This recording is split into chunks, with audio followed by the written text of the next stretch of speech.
All right, I know it's been ages and there's been promises of new history videos, and I have a pile of different things waiting to investigate with you.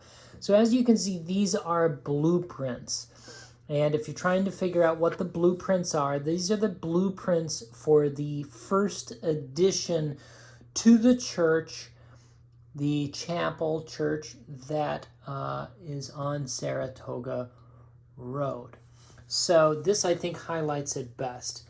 What we had was the original church building after they stopped worshiping in the parsonage and moved to the first building, what we call Crafts Hall now, and the corresponding hall beneath it, is the addition of this new wing, which is the Christian education wing.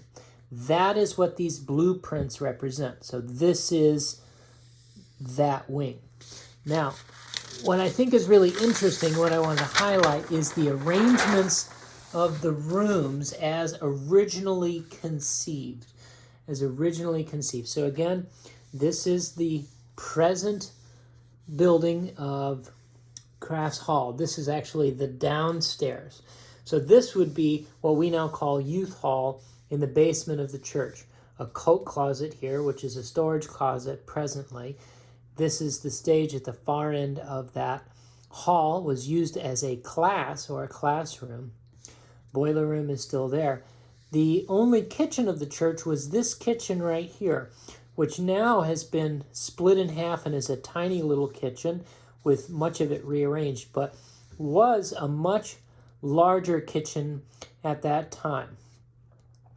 Classrooms, bathroom, classroom.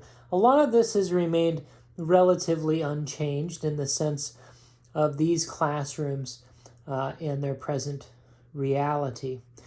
Some of the other interesting facets is I don't think that there was the lift elevator that we have now, or at least that's not how I'm reading this, and I could be wrong, but just as a closet.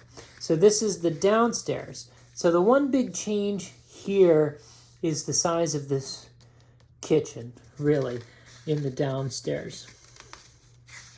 What I think is more interesting is the main floor. And that is what we have here. So this is Crafts Hall.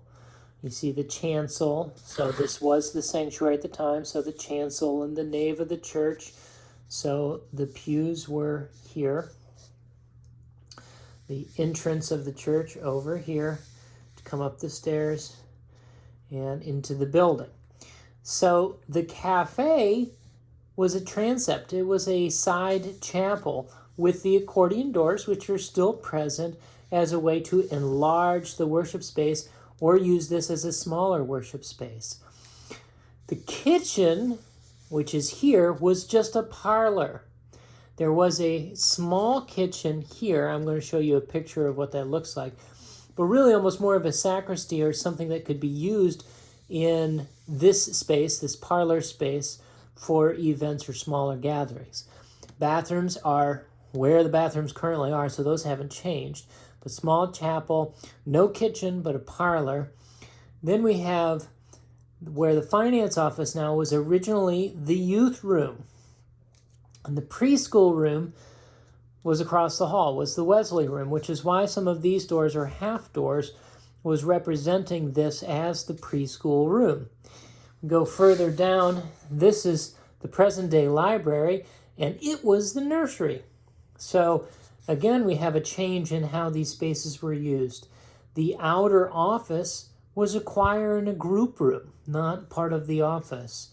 Then the inner office, where Janelle currently works, was the Director of Religious Education. That was their office.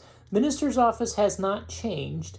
And then the church secretary was in this corner office, which is now where David Pliss meets clients during the day. So really different in the sense of the organization.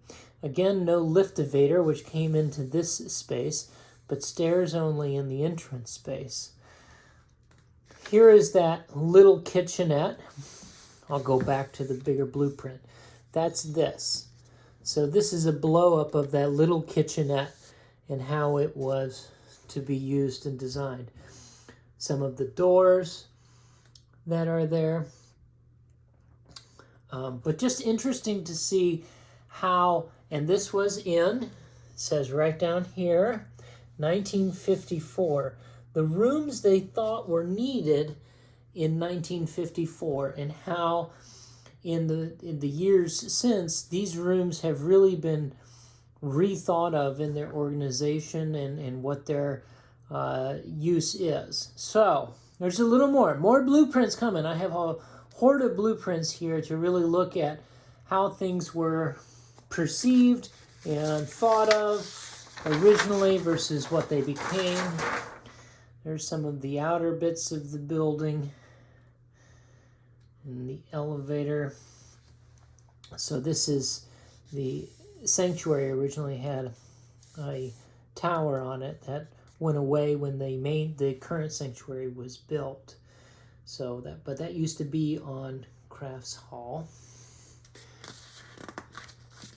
See what's on page 4, just as long as we're here. That's giving from a different perspective, the same outer. Well, my interest here was really on the rooms and what was thought of for those rooms at that time.